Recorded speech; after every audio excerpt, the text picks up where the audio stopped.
तो कहानी की शुरुआत एक स्कूल को दिखाते हुए होती है और स्कूल के स्टूडेंट्स भी खुश दिखते हैं। लेकिन थोड़ी ही देर बाद एक लड़का गाड़ी से उतरते हुए दिखाई देता है जिसका नाम सुगैंग था। वो एक बहुत ही बिगड़ा हुआ लड़का था। उसके फादर पॉलिटिक्स में थे और इसका बहुत फायदा उठाता है। इसका स्कूल में एक गैंग था जो बाकी स्टूडेंट्स को बुली करता है। वो सिर्फ स्टूडेंट्स को ही नहीं, टीचर को भी बहुत परेशान करते थे और फिर भी टीचर इनकी हरकतों को इग्नोर करते थे। जिन होंग नामी के लड़के को इनका गैंग टॉर्चर करता है और उसका गला दबाते हैं। वो बेहोश हो जाता है।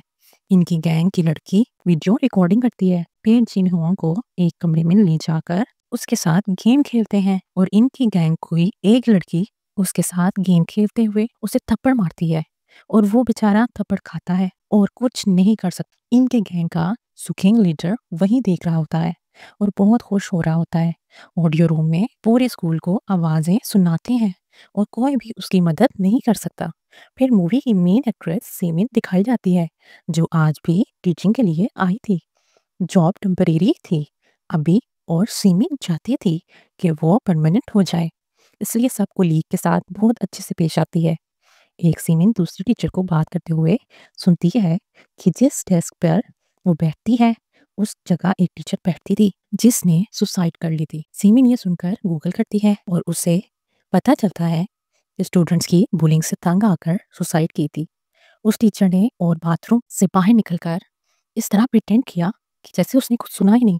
ईयरफोन्स अपने कानों में डालकर और फिर वहाँ की हाओ मैडम सीमिन के साथ एक कमरे में जाती हैं और फिर हाओ सीमिन को एक वीडियो दिखाती है। इसमें एक बूढ़ी औरत और सुकिंग तंग कर रहे हैं और उस वीडियो में जिन होंग भी था जो भागकर आया था बूढ़ी औरत को बचाने। इस वजह से ही सुकेंग जिन्हों को परेशान करता है। असल में जिन्हों की दादी थी वो औरत। फिर हाओ बताती है एक दफा सुकेंग ने अपने पुराने स्कूल में एक लड़के को मारा और बहुत बुरी तरह से मारा। सुकेंग को निकाल दिया गया स्कूल से और अगर तुम अब यहाँ परमानेंट होना चाहती हो तो खामोश। ये सुनकर सिमिन को बहुत गुस्सा आता है और वो कुछ भी नहीं कर सकती और हाव के सामने गुस्सा जाहिर नहीं करती और सारा गुस्सा घर जाकर पंचिंग बैग पर निकालती है। फिर हम एक लड़के को वहां आते हुए देखते हैं जिसका नाम कुवान था। वो एक पुलिस ऑफिसर था, सीमिन का दोस्त था और फिर दोनों बॉक्सिंग करते हैं और सीमिन उसे बहुत आसानी से हरा देती है। यहाँ पर हमें पता चलता है सीमिन एक बहुत अच्छी बॉक्सर है। उसका ख्वाब था बॉक्सर बनना, पर उसके फादर कर्जे में हैं और वो बॉक्सर नहीं बन सकती और जॉब करती है, पार्ट टाइम जॉब भी करती है। जिम में बॉक्सिंग प्रैक्टिस करते हुए उसकी नज़र मास्क पर पड़ी और वो कहती है ये कहाँ से आया। कुमान कहता है कि शायद ये तुम्हारे पापा लाए होंगे। फिर अगले दिन सीमिन का बिहेवियर सबके साथ बहुत अच्छा था। स्टूडेंट्स के साथ भी बहुत अच्छे से बातचीत करती ताकि इसकी जॉब परमानेंट हो जाए। फिर एक दिन अचानक गुजरते हुए उसकी नज़र जिन होंग पर पड़ी जिसे फिर से मारा जा रहा था और सुकैंग सीसीटीवी कैमरा पर खबर लगा देता है और जिन्हों के फेस को भी प्लास्टिक बैग से ढक देता है और जिन्हों को मारता है। सिमिन ये देखकर हैरान परेशान हो जाती है और उससे बर्दाश्त नहीं हो रहा होता। वो जाने ही लगती है उसे बचाने के लिए कि अचानक एक लड़का ली आकर टीचर को रोक देता है। उसके माँ बाप बहुत रिच हैं, इसलिए कोई भी उसका कुछ भी नहीं बिगाड़ सकता।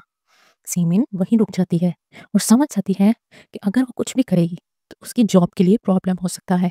दूसरी तरफ सुकैंग जिन्हों को धमकाता है अगर तुम जरा भी हिले तो मैं तुम्हारी दादी को मार दूंगा और दूर जाकर उस पर अटैक करने वाला होता है कि अचानक सीमिन दरमियान में आ जाती है और सुकैंग को जोर से हिट करती है।